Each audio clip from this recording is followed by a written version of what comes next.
Hola and welcome to my How to Be Vulnerable in a Relationship video. If you've been watching my videos, you know that I've been exploring the juicy topic of vulnerability within a romantic relationship. Let's start by quickly defining vulnerability. Renowned author and professor Brene Brown describes vulnerability as uncertainty, risk, and emotional exposure.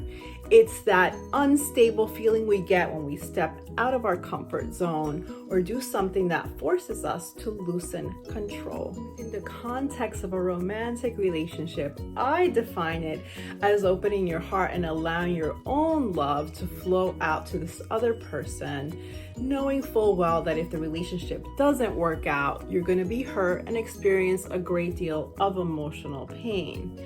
I believe that this is an essential step or a leap of faith, rather, that needs to be taken in order to experience true love. Additionally, I believe that if you've allowed yourself to be vulnerable and truly fall in love with someone and your partner returns that love, there should follow a sustained vulnerability with each other throughout the relationship.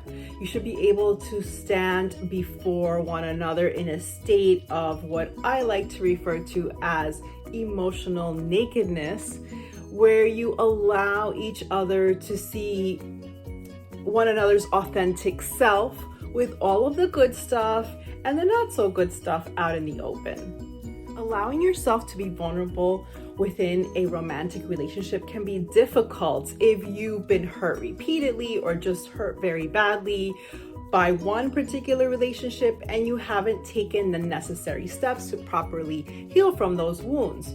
Watch my breakup survival guide video series if you need help getting over past relationships.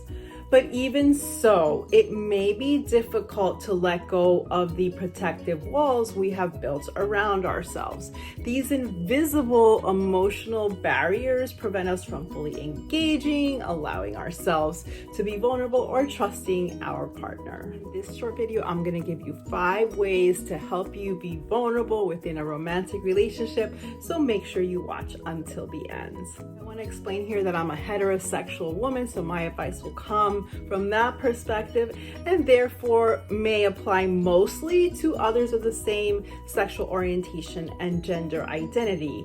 Additionally, I'm providing advice for women who are looking for a real relationship, not a hookup or a fling. I really don't have any experience with that approach to dating. And my dating advice is always centered around you and your best interests, how to stay safe, how not to betray yourself, and how to always keep your dignity intact.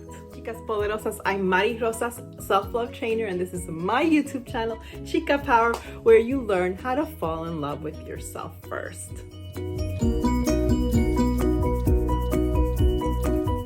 I want to take a minute here and ask a favor. If you like this video and find it helpful, please hit the like button and please, por favor, subscribe to my channel. You can also ring the bell. That way you're notified every time I upload a new video.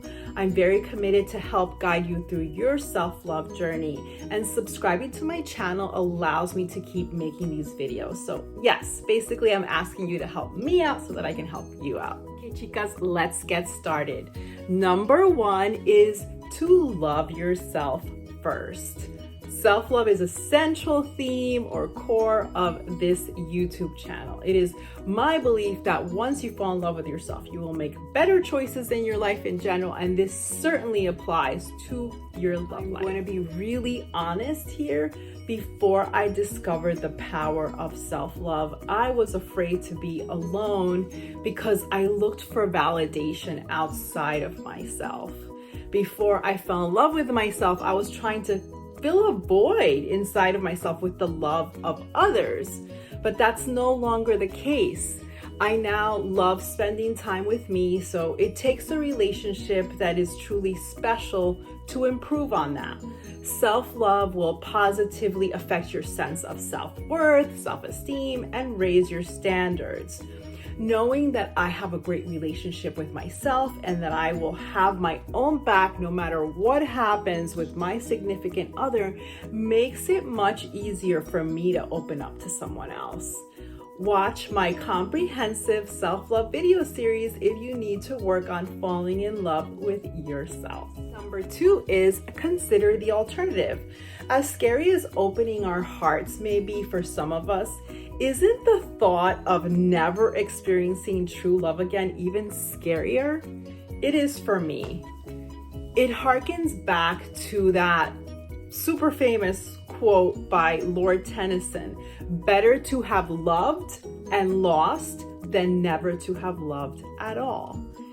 And it's like I always tell my teenage daughter when she's afraid to try something for fear of failure, the only way to guarantee that you will not succeed is to not try at all. Number 3 is don't give your heart away to just anyone. Sounds like a no-brainer, right? However, this happens all the time. A good example of this is if you know that you want to get married or remarried someday, don't open your heart to a man who tells you he never wants to get married. He's probably telling you the truth. In fact, I think we should all have a pretty accurate description of what it is that we're looking for in a partner in writing. And I don't mean that you want him to be tall, dark, and handsome here. I'm talking about your essentials or deal breakers. Things like I want him to be emotionally available, single, free of prior romantic attachments, honest and transparent, healthy, etc. For more on this concept, watch my How to Attract Mr. Right video. This may sound unromantic to some people, but it will save you from a lot of heartache and a lot of crying later on down the line. Take it from me, chicas. Number 4 is trust in the universe. It has long been my belief that a relationship is meant to be, it will be.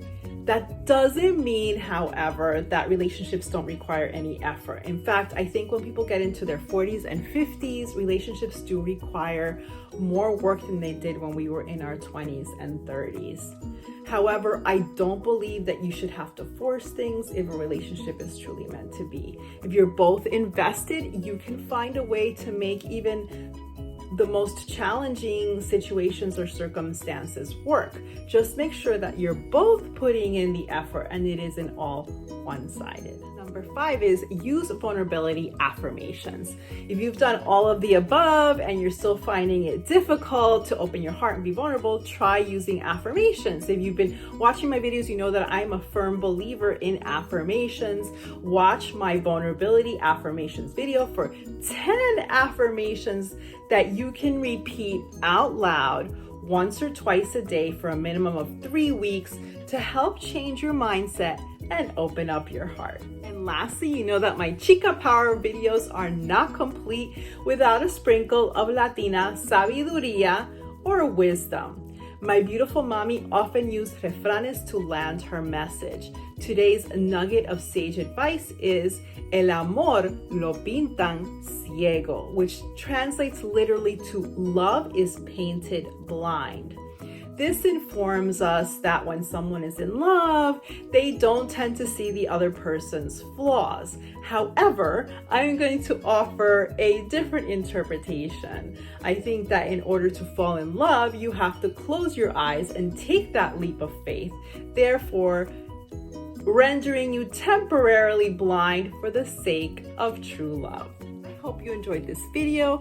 If so, give it a like and subscribe to my channel. And please, por favor, give me your feedback and your questions in the comments down below. I read and respond to them all. This year, I want to focus on topics that you want to hear about, so please just let me know what those are. I also invite you to follow me on Instagram for more inspirational content. You can find me at marirosas_chica power. Besos y abrazos a todas. Hugs and kisses to all. Mwah.